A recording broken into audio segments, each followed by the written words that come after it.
여러분 안녕하십니까? 7월 마지막 주말 BTV 주간 종합 뉴스 시작합니다. 첫 소식입니다. 성동구 마장동 382번지 일대는 관내 대표적인 저층 주거 열악 지역입니다. 신속 통합 기획이 확정되면서 인근 아파트 재건축은 물론 현재 추진 중인 사근동 재개발과 함께 일대 주거 환경 개선에 대한 기대가 높아지고 있습니다. 이재원 기자입니다. 성동구 마장동 382번지 일대는 구릉지로 대표적인 저층 노후 건축물 밀집 지역입니다. 개발에 대한 요구는 많았지만 실제 실행은 만만치 않았습니다. 지난 2004년 지역 주택조합을 설립해 재개발을 추진한 바 있고 2014년에는 도시재생지역으로 지정됐지만 주거환경 개선 사업은 기대에 미치지 못했습니다. 서울시가 마장동 382번지 일대 신속 통합기획을 확정했습니다. 서울시는 면적 18,000제곱미터에 최고 24층으로 260세대를 공급한다는 계획입니다. 신속통합계획을 통해서 어떤 그 지역의 특성에 맞게끔 최대한 주민이 이득되는 방법이 없을까 전문가들과 고민을 통해서 모색을 했었고 그 고민을 통해 가지고 나온 그림을 통해서 이런 식으로 개발을 하면은 좀 더 주민들의 주거 환경이 좋아질 수 있습니다. 라고 보여줄 수 있는.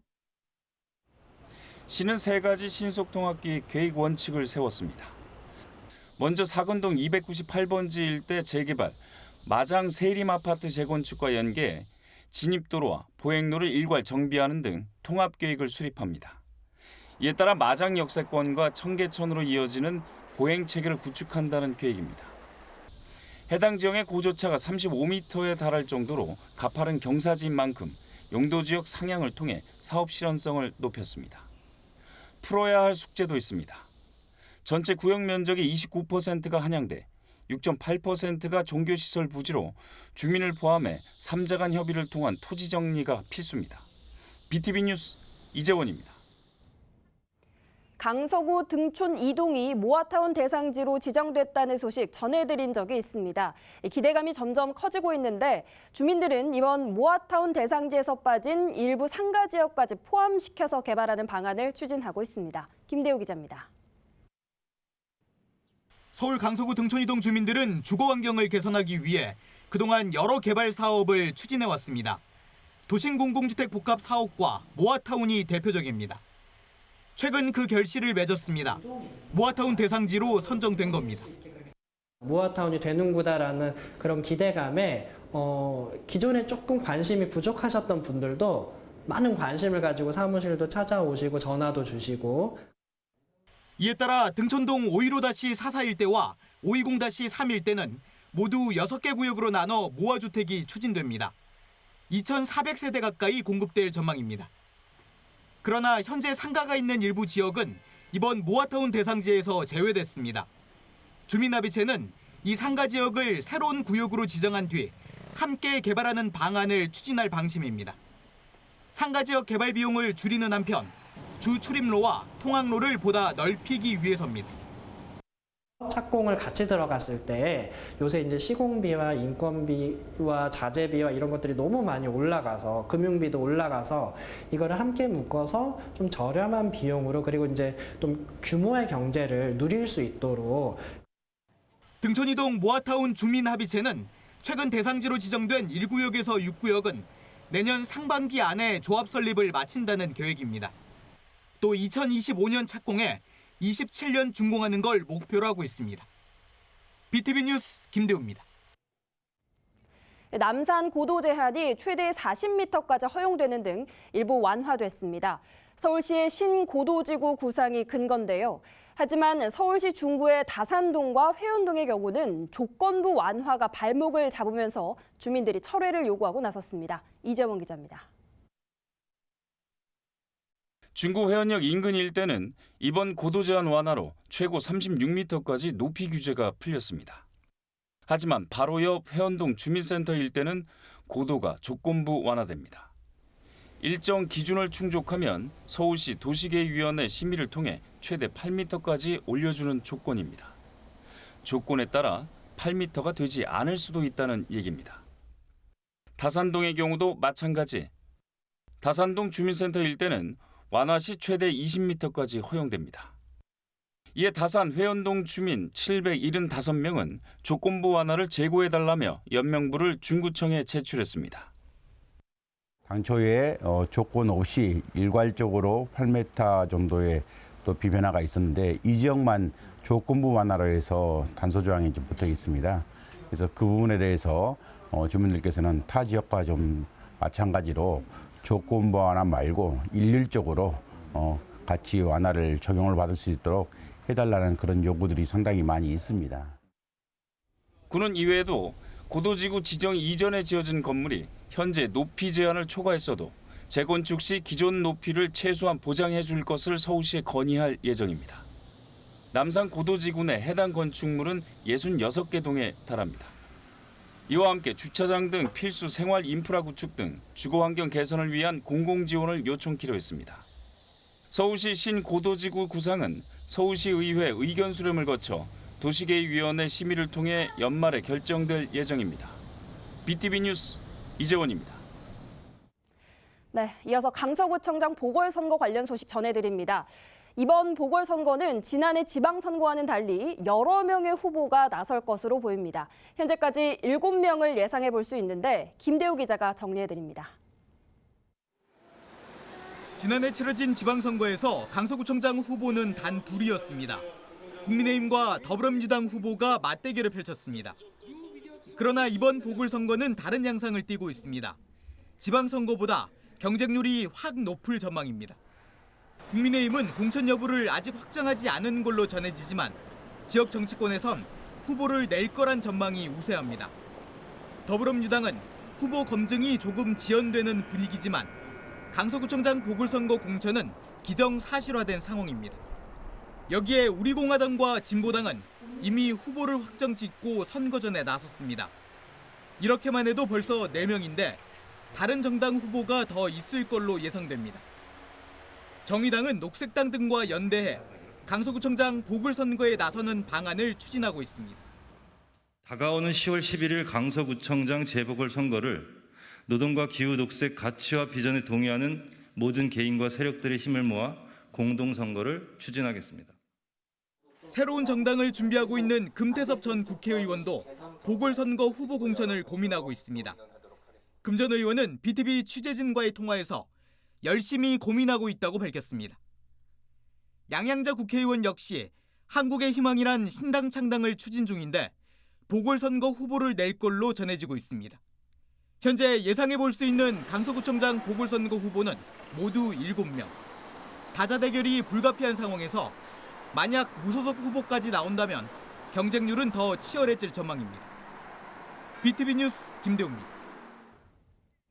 네, 저희 BTV 뉴스가 단독 보도해드린 종로구의회 의장단 등 업무 추진비 의혹에 대해 민주당 소속 의원들이 공직선거법 위반 혐의로 선관위에 고발하겠다고 밝혔습니다. 또 업무 추진비 사용 실적 내용을 홈페이지에 공개하는 조례안을 만들겠다고 공식 발표했습니다. 강혜진 기자입니다. 종로구의회 더불어민주당 의원들이 의장단과 상임위원장 등의 업무 추진비 의혹에 대해 선거관리위원회에 고발하겠다고 밝혔습니다. BTV 뉴스가 단독 보도한 업무 추진비의 부당 사용은 공직선거법상 기부행위 위반이라는 이유에서입니다. 그 고발이라고 하는 단어가 같은 의원들끼리 그거에 대한 수준이 있기 때문에 여기서는 완급 조절을 해드린 거고요. 당연히 그거에 대한 조사가 필요하다고 하면 고발장의 형식이 되었든 어떤 형식이 되었든 해야 한다는 것이 저희 민주당 의원들의 생각입니다. 왜냐하면 업무 추진비는 국민의 세금입니다. 업무 추진비 의혹이 불거진 내막도 공개됐습니다. 국민의힘 의원이 구의회 공용 업무 추진비 가운데 민주당 의원들의 사용 내역을 의회에 요청했고 이 과정에서 내용 증명이 오고 간 겁니다. 종로구의회 사전 운영회에서 국민의힘의 소속 김하영 의원은 공용 업무 추진비 내역을 먼저 요청을 해옵니다. 이에 본인은 김하영 의원의 요청이 있었기에 이 기회에 의장, 부의장, 상임위원장의 업무 추진비 사용 내역을 함께 요청하였습니다. 민주당 의원들은 25일 선관위에 의장단 등을 공직선거법 위반 혐의로 고발하고 이번 기회를 통해 업무 추진비 공개 조례안을 만들겠다고 언급했습니다. 그동안 관례적으로 사용 목적을 기록하던 것을 앞으로 사용 실적 내용을 구체화해 구의회 홈페이지에 공개하자는 겁니다.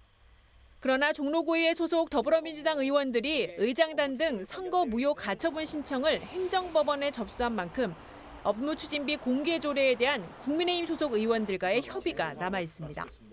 BTV 뉴스 강혜진입니다. 경제정의 실천 시민연합이 내년 총선을 앞두고 현역 국회의원들의 전과 기록을 조사해 공개했습니다. 14명의 의원이 2건 이상의 전과를 갖고 있었는데요. 또 세금을 체납한 의원들도 30명이 넘었습니다. 양진호 기자입니다. 재보궐선거의 당선자를 제외한 283명의 국회의원 중 전과가 있는 의원은 47명입니다. 이들이 기록한 전과는 67건으로 민주화운동과 노동운동 관련 범죄는 포함되지 않았습니다. 범죄 유형으로는 음주운전, 무면허 운전 등 도로교통법 위반이 38건으로 과반 이상을 차지했습니다. 2건 이상의 전과를 기록한 의원들의 범죄 유형에선 강도 상해, 횡령, 음주 측정 거부 등이 눈에 띕니다. 음주운전이나 폭력 전과가 있는 사람들은 공천시키지 않겠다라고 하고 있지만 실질적으로는 이제 그 기준이 제대로 적용이 되지 못하고 있는 것으로 보입니다. 31명의 의원은 세금 체납 기록이 있는 것으로 확인됐습니다. 이 중 체납액이 100만 원을 넘긴 의원은 모두 10명입니다.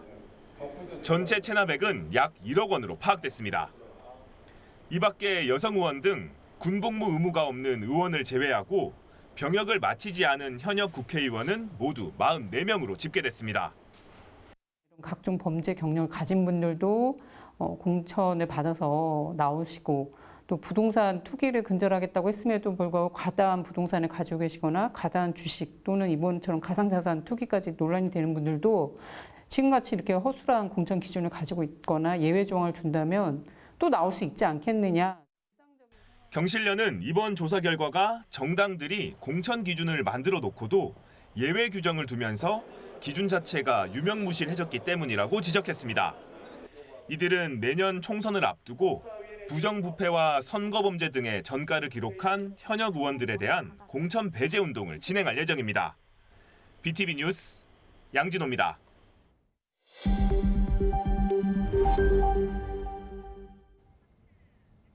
서희초등학교 교사 사망 사건과 관련해 교원단체들이 악성 민원과 고의적 아동학대 신고 등으로부터 교사를 보호할 강력한 법적 보호막을 요청하고 있는 상황인데요. 그렇다면 학부모들은 이번 사태를 어떻게 바라보고 있을까요? 양진호 기자입니다. 서희초등학교 신규 교사의 극단적 선택으로 불거진 교권 추락 문제. 교원단체는 더 이상 참지 않겠다며 법적 보호망 필요성을 외쳤고 정부는 관련법 정비 약속과 각종 조례안 개정 지시 등으로 신속하게 응답했습니다. 아동학대 신고가 부담스러워 소극적으로 대처하는 결과로 이어지게 되고 이 또한 부작위로 인한 아동학대라며 신고를 당하는 현실에서 교권 보호를 아무리 외쳐봐야 공화 메아리에 불과할 것입니다. 하지만 해당 논의에 학생 인권조례의 개정, 폐지 문제가 끼어들며 사안은 정치, 진영 싸움으로 번졌습니다. 지역 학부모들은 이 지점에서 황당하다는 반응을 보였습니다. 학생 인권과 교원의 권리가 서로 충돌해 대결하는 구도를 전혀 이해할 수 없다고 응답했습니다. 지금 교권도 학생 인권도 전체 넓은 범위에서 보면 다 인권 안에서 서로 동등하게 서로를 어떻게 존중할 것인가 부분으로 고민이 돼야 되는 부분이고 학생 인권 부분에 이렇게 포커스를 맞추는 거나 이렇게 서로 대립되는 시각으로 바라보는 부분은 지양했으면 좋겠습니다. 동시에 일선 현장의 선생님들의 권위가 이전과 같지 않다는 점에 공감했습니다. 공교육의 필요성에 물음표를 던지는 학생과 학부모. 언제든 응답하는 민원 처리기가 된 담임교사의 모습이 이제 너무 흔해졌다는 겁니다. 교권을 선생님의 권리를 선생님들의 어떤 수업을 진행하는 그 수업권 이런 부분을 보호하기 위해서 교권 부분에서 어떻게 이거를 다룰 것인가라고 고민이 됐으면 좋겠어요. 코로나19 사태를 거치며 교사와 학부모의 사이에 중간 소통 창구가 사라진 것도 갈등의 한 요인으로 꼽았습니다. 선생님들이 모든 학부모를 1대1로 대응해야 하는 상황이 더 많은 갈등과 오해를 불러왔다는 지적입니다. 저희 같은 경우는 뭐 이렇게 학교를 가게 되면 이렇게 선배님들의 뭐 얘기도 듣고 뭐 이렇게 선생님들과 이렇게 의견도 듣고 하면서 서로 소통할 수 있었는데 지금은 그런 게 좀 약간 단절되다 보니까 개인 대 개인으로 연락을 하고 일단 뭐 권리를 주장해야 이제 자기 아이가 보호받는다는 그런 생각으로. 이어 교사와 학생, 학부모와 교사를 양극단에 놓고 대결 구도로 가서는 안 된다고 입을 모았습니다. 이런 부류의 사람들도 있지만 사실 더 좋은 선생님과 좋은 학부모님들과 또 소통이 되게 잘 되는 그런 사람들도 있거든요. 근데 이거를 마치 뭐 학부모와 뭐 교사의 충돌로 보기는 좀 아쉬운 부분이 있는 것 같아요. 학부모들의 공통된 의견은 교육 현장의 존중이 사라졌다는 것입니다. 이들은 이를 되살리기 위한 제도적 장치 필요성에도 공감을 표시했습니다. BTV 뉴스 양진호입니다. 노원구에는 40여 곳의 초등학교가 있습니다. 각 학교마다 위치도 다르고 주변 환경도 다를 텐데요. 그중에는 차량 사고 등의 위험이 있는 곳들도 많습니다. 지역에서는 이러한 위험에서 아이들의 안전을 최대한 확보하기 위한 노력들이 진행 중입니다. 서주원 기자입니다. 노원구 월계동에 있는 선곡초등학교. 학교 수업을 마친 아이들이 집으로 향합니다. 차도와 보도 구분이 없는 좁은 길목에 들어온 아이들. 얼마 지나지 않아 지나가는 차량과 오토바이를 만납니다. 양쪽으로 간신히 비켜갑니다. 아이들의 통학로인 이곳은 그동안 사고의 우려가 많았습니다. 일방 통행길이 좁아서 인도를 따로 만들 수도 없는 실정이었는데요. 그런데 최근 안전대책들이 새로 마련됐습니다. 먼저 차량 등의 속도는 시속 20km로 제한했습니다. 오전 8시부터 9시, 낮 12시부터 3시까지 등하교 시간에는 차량 운행을 전면 통제합니다. 사각지대에는 8월 중으로 운전자들이 보행자를 실시간으로 확인할 수 있는 교통안전 시스템도 새로 설치될 예정입니다. 제가 골목을 둘러보니까 아이들 가는 길이나 이제 사각지대 같은 것들도 조금 보완이 될 것 같고 등하교 시간에 차단을 하면 그런 위험한 요소들이 없기 때문에 아이들이 등하교가 좀 안전한 보행로가 되지 않을까라고 기대를 좀 하고 있습니다. 이와 같은 변화를 위해 앞서 노원구에서는 지역 내 42곳의 초등학교를 전수조사했습니다. 유형별로 취약한 부분을 찾아 안전 울타리와 바닥 신호 등등 각 학교에 맞는 안전 조치들을 진행하고 있습니다. 혹시 미진한 부분이 있는지, 혹시 놓친 건 없는지, 혹시 방향은 맞는지, 그래서 학교별로 맞춤형으로 저희가 조사를 해서 학부모의 간담회를 통해서 계속해서 보완해 나갈 생각입니다. 최소한의 안전을 확보하기 위한 노력, 실제 효과를 보기 위해 남은 건 차량과 오토바이 등 운전자들의 자발적인 참여입니다. BTV 뉴스 서주원입니다. 한국전쟁 이후 무너진 도시 재건을 위해 철물, 공구, 인쇄, 조명 등 다양한 도심 산업이 호황을 누렸습니다. 중구에서는 을지로 도심 산업을 소개하고 체험할 수 있는 공간인 을을 조성해서 시민들에게 개방했습니다. 이재원 기자입니다. 고급스러운 가죽군이 구형의 조명을 지탱합니다. 을지로 조명업체와 산업디자인 작가가 함께 작업해 탄생한 작품으로 실제 판매로도 이어지고 있습니다. 인쇄 과정에서 디지털 정보를 인쇄판으로 만드는 폐필름과 종이를 엮은 작품으로 을지로 인쇄 산업을 표현했습니다. 실제 을지로에서 생산되는 아크릴을 활용한 조명은 은은한 분위기를 연출합니다. 전시 공간 한쪽에는 스마트폰을 활용해 라이브 커머스를 할 수 있는 공간도 마련됐습니다. 생산한 제품이 직접 판매로 이어지는 현장입니다. 중구가 을지로 대림상가에 도심 산업 그라운드 공간인 을을 개관했습니다. 을지로 제조 상품을 홍보하고 체험하는 공간으로 사업자는 물론 시민이면 누구나 이용할 수 있습니다. 도심 산업이라는 것 자체가 너무 광범위하고 어떤 개념인지를 모르시는 경우가 많다 보니까 저희가 이 특화 산업을 홍보할 수 있는 공간을 오픈함으로써 인쇄나 조명 그리고 타일 도기 뭐 이런 부분에 대해서 조금이나마 새롭게 인식을 하고 많은 분들한테 체험을 해보실 수 있게 함으로써 도심 전통 산업을 살리기 위해 구는 이외에도 독립 출판 지원의 일환으로 관내 인쇄업체와 15명의 작가들을 연계해 제품을 만들고 있습니다. 또 2,100여 개의 의류 제조업체 간의 온오프라인 거래터인 플랫폼을 만들어 지원하고 있습니다. BTV 뉴스 이재원입니다.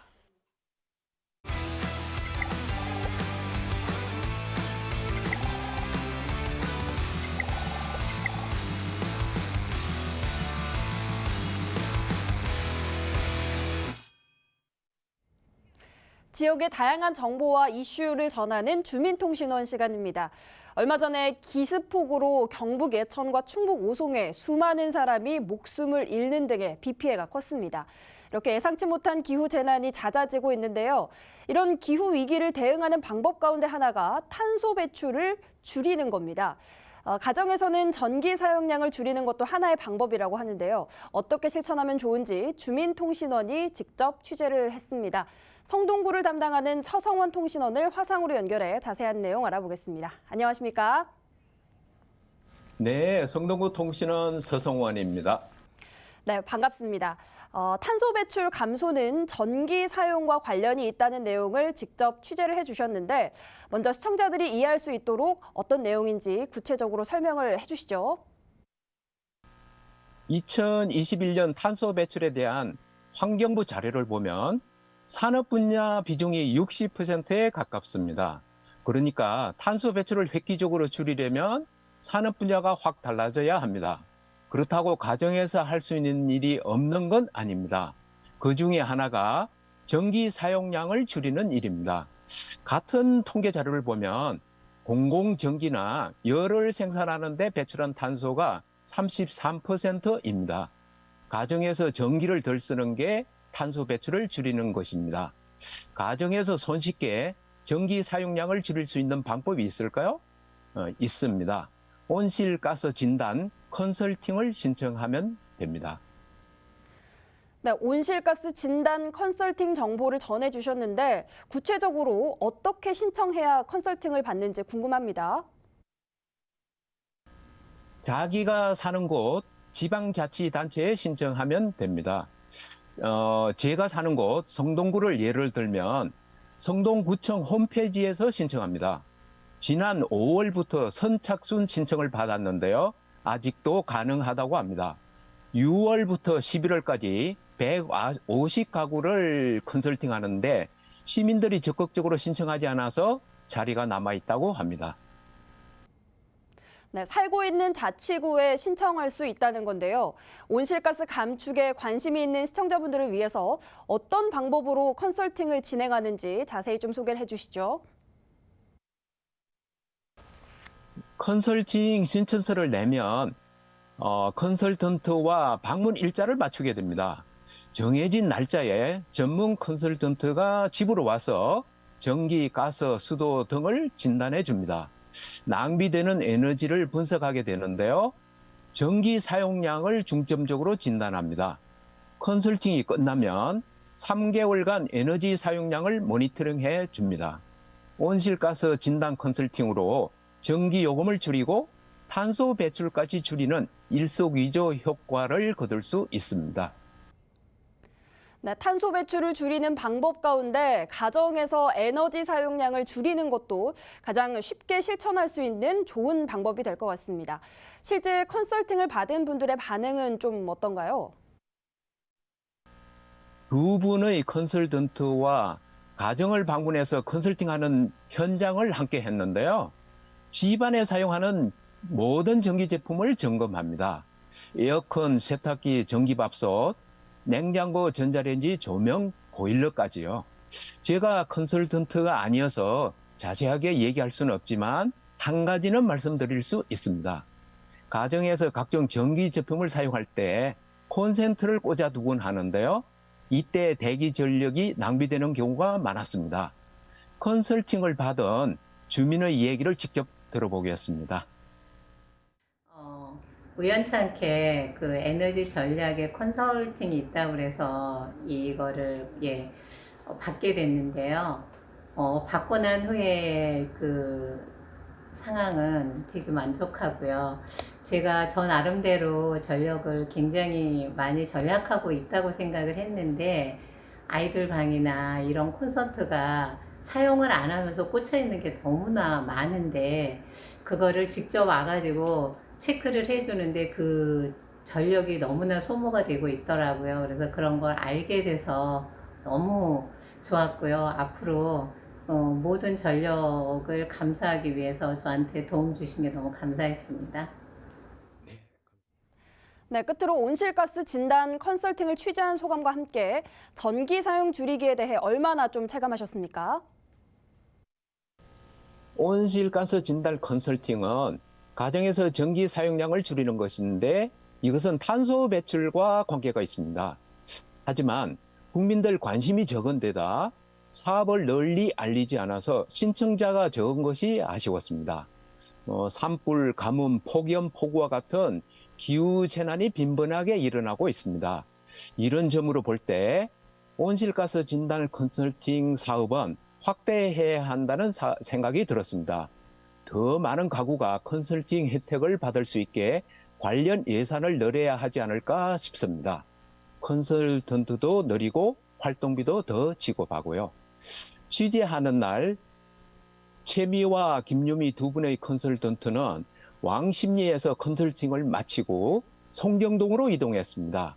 2인 1조로 다니는데요. 요즘 같은 날씨에 누구나 할 수 있는 일은 아니라는 생각이 들었습니다.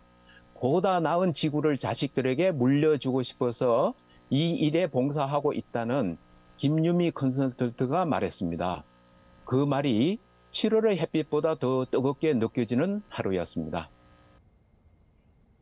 네, 오늘 말씀 여기까지 듣겠습니다. 성동구 온실가스 진단 컨설팅 사업에 대해 서성원 통신원과 이야기 나눠봤습니다. 취재하느라 고생 많으셨습니다.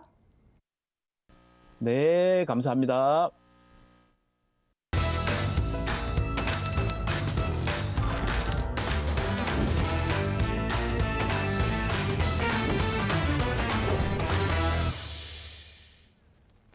학생과 학부모를 위한 능동적인 교육 소식, 학부모 수첩입니다.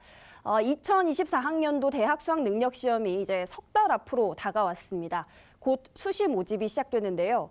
공교육 전문가를 통해 고3 수험생과 학부모를 위한 수시 정보를 2회로 나누어 준비했습니다. 그 첫 번째 순서 배수경 학부모가 전합니다. 11월 16일에 치르는 내년도 대입 수능 시험이 얼마 남지 않았습니다. 그 전에 9월에는 수시 전형 모집이 시작되는데요. 공교육 전문가와 함께 수시 전형 준비 꿀팁을 학부모 수첩에 담았습니다. 2024학년도 달라진 수시 전형 준비는 올해 2024년 대입 수시 모집 주요 특징에 대해서 한 말씀 부탁드립니다. 올해 같은 경우에 수시가 1% 증가하고 정시가 1% 감소한 정도이기 때문에 수시 정시 모집의 어떤 비율에 따른 고민은 크게 안 하셔도 됩니다. 여기서 우리 수험생들이 유의해야 될 점은 여전히 정시 모집에서 서울의 상위 16개 대학은 정시 모집의 비율이 약 40% 가까이 된다는 점도 유의를 해야 되고요. 그렇기 때문에 재수생과 N수생의 비율이 증가하는 이유이기도 합니다. 올해 수시 모집 전형별 특징은 어떤가요? 자소서가 폐지되고 그리고 학생부의 비교과 여러 영역이 대입에서 반영되지 않으면서 대학은 생기부의 나머지 영역에 지금 주목을 하고 있다는 부분 말씀을 드리고요. 그로 인해서 가장 이제 중요도가 높아지는 부분이 바로 교과 관련 부분이라고 생각이 돼요. 이제 교과 성적뿐만이 아니라 이제 과세특기라고 하죠. 그리고 개세특기라고 하고 이러한 부분들의 중요성이 이제 올라간다라는 거고 창의적 체험 활동, 행동 특성 및 종합위원도 더욱더 중요해지고 있다라고 생각을 합니다. 저희가 직접 고등학교 학생에게 수시 전형에 대해서 궁금한 점을 물어봤거든요. 영상을 보고 답변 부탁드려도 될까요? 네. 학생부 종합전형으로 주전형을 준비하고 있는데 과세특을 준비할 때 어떤 주제로 탐구를 해야 될지 이 주제는 식상하진 않을지 이 주제로 하면은 너무 어려워서 선생님들이 잘 안 써주시지 않을까 하는 고민도 굉장히 많은 것 같아요. 학생부 종합전형의 경우에는 최근에 도전적인 과목 이수를 권장하고 있습니다. 그러니까 다시 말해서 전공하고자 하는 그 모집 단위와 연계된 과목의 이수를 권장을 하고 있고요. 그렇다라고 한다면 이수 인원이 적어서 학생의 입장에서는 내 내신이 조금 불리하게 작용할 수도 있겠다라고 고민할 수도 있겠지만 종합전형이라고 한다면 그러한 걱정을 조금 덜으셔도 된다라고 생각을 할 겁니다. 내신이 좋은 학생이 있고 또 모의고사가 좋은 학생이 있는데 이런 경우에는 어떤 도움 말씀 해주실 건가요? 모의고사 성적이 부족하다면 수시에서 승부를 봐야 되잖아요. 자, 그렇다라고 한다면 수시에서 어떻게 지원할 것인가가 제일 중요하다고 생각이 되고요. 안정, 적정, 소신으로 나누어서 수시 원서를 배분해서 지원하는 것이 중요할 거라고 생각이 됩니다. 안정, 적정, 소신을 어떻게 쓸 것이냐라고 하는 것은 학생의 어떤 개별적인 상황에 맞추어서 판단을 하셔야 될 거라고 생각을 합니다. 본인의 교과 성적, 비교과 성적, 모의고사 성적을 객관적으로 판단하기가 쉽지가 않아요. 왜냐하면 학생이나 학부모님은 본인에게 유리한 요소만 조합해서 생각을 하거든요. 그렇기 때문에 저는 개인적으로 학교 담임 선생님과의 상담이 가장 우선되어야 되고 가장 귀를 기울이셔야 되는 부분이라고 생각을 합니다. 전문가와 함께한 수시 전형 꿀팁 어떠셨나요? 서울교육연구정보원에서 시행하는 설명회와 자료집이 수험생들에게 많은 도움이 되기를 바랍니다. 학부모 수첩 배수경입니다.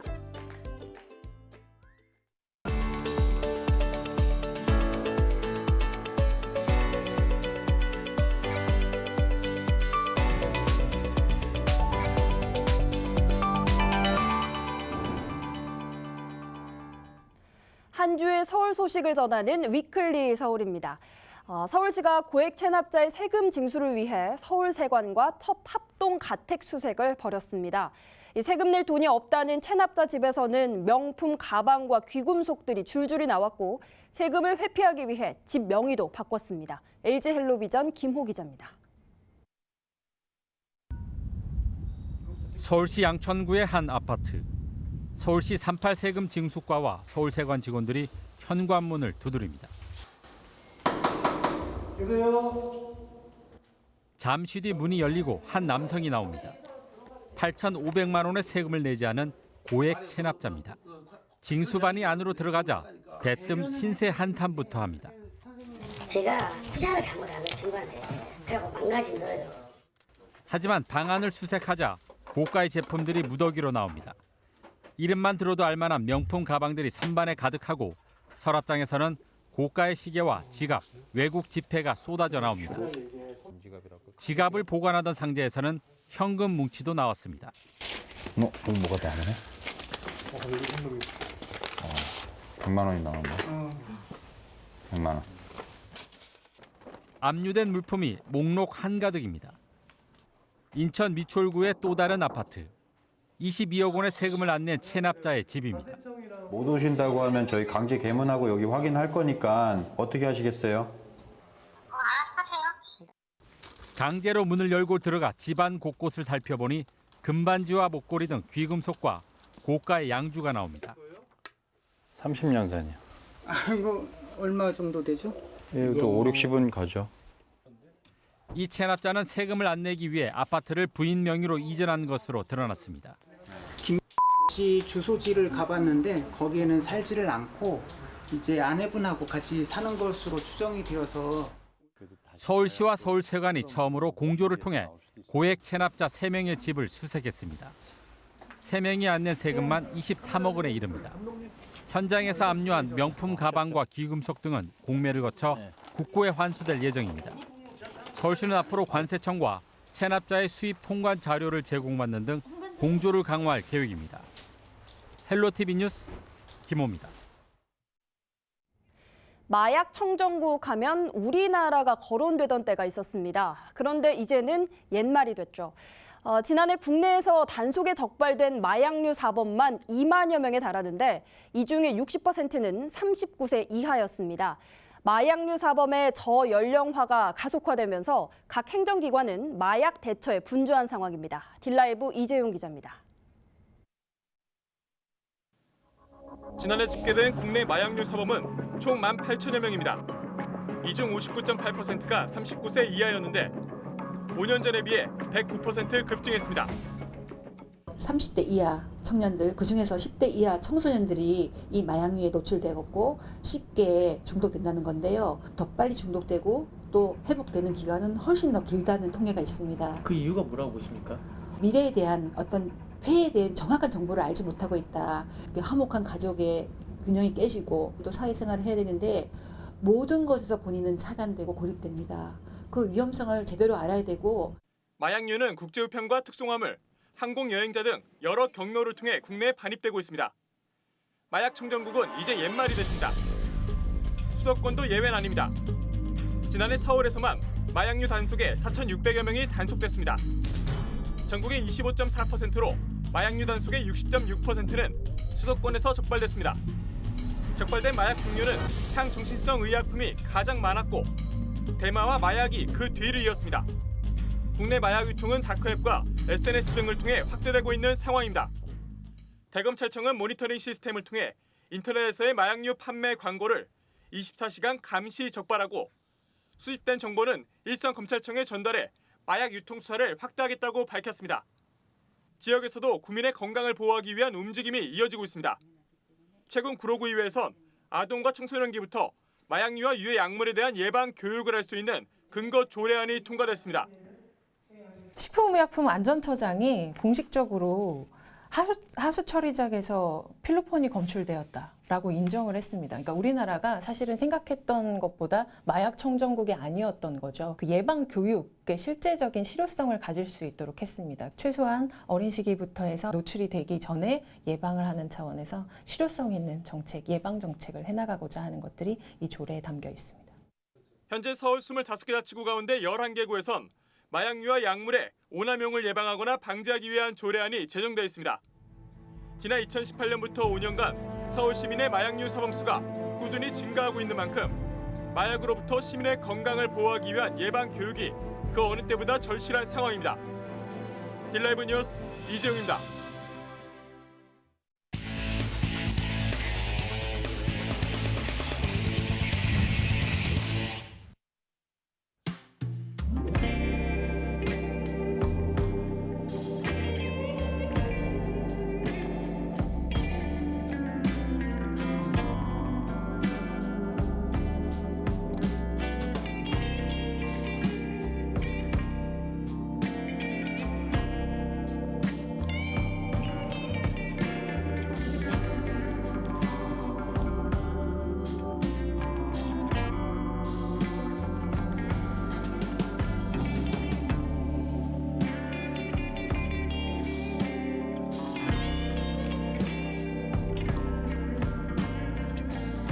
이제 룸바라는 종목인데요.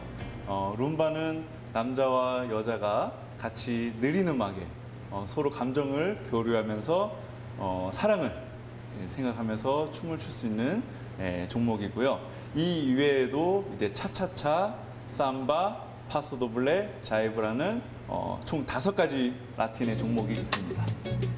4, 1 and 2, 3, 4, 1, 2, 3, 4, 1, 2, 3 and 4, 1, 2, 3 and 4, 4,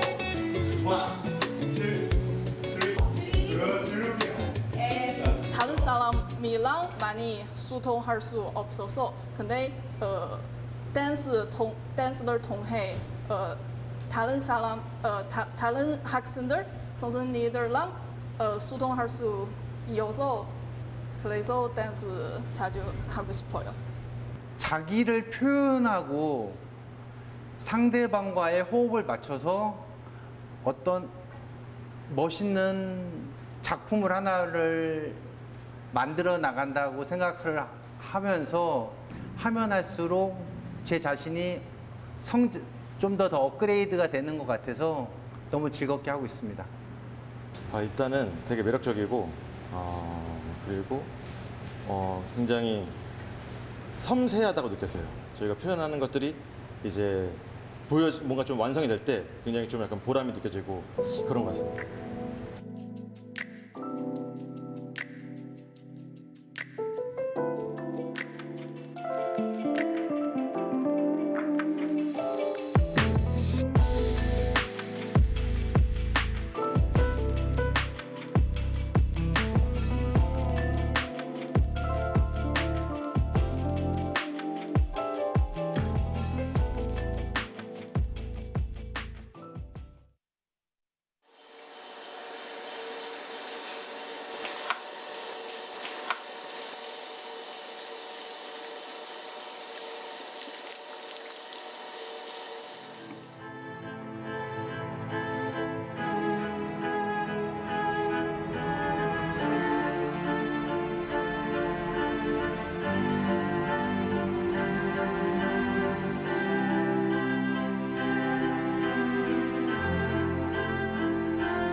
도자기는 나의 분신이라고 보면 돼, 분신.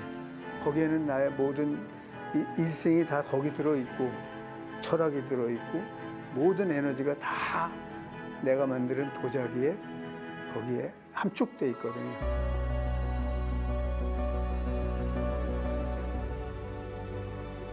저는 도자기 이제 하면서 4가지 그 목표라 그럴까? 원을 세웠어요.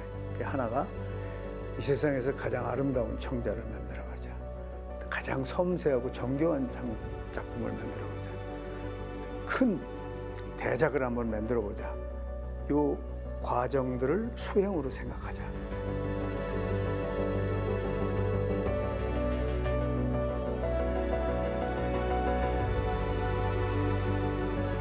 한 점 한 점 정말 심혈을 기울여서 만든 작품들인데 이 작품들이 세계 만방에 알려져서 한국의 전통문화 예술, 특히 고려청자가 이렇게 훌륭한 어떤 예술이라는 것을 만천하에 알리고 그래서 좀 자랑도 하고 싶습니다.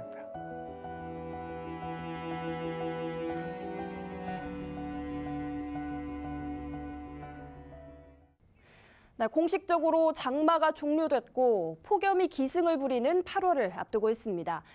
몸도 마음도 지치기 쉬운 여름, 보양식도 챙겨 드시고 또 가벼운 운동도 하시면서 건강 관리에 더욱 힘쓰시는 게 좋겠습니다. 저희는 지역 주민, 더 나아가 서울 시민의 가치를 담은 소식으로 다음 주에 찾아뵙겠습니다. 시청해주신 여러분 고맙습니다.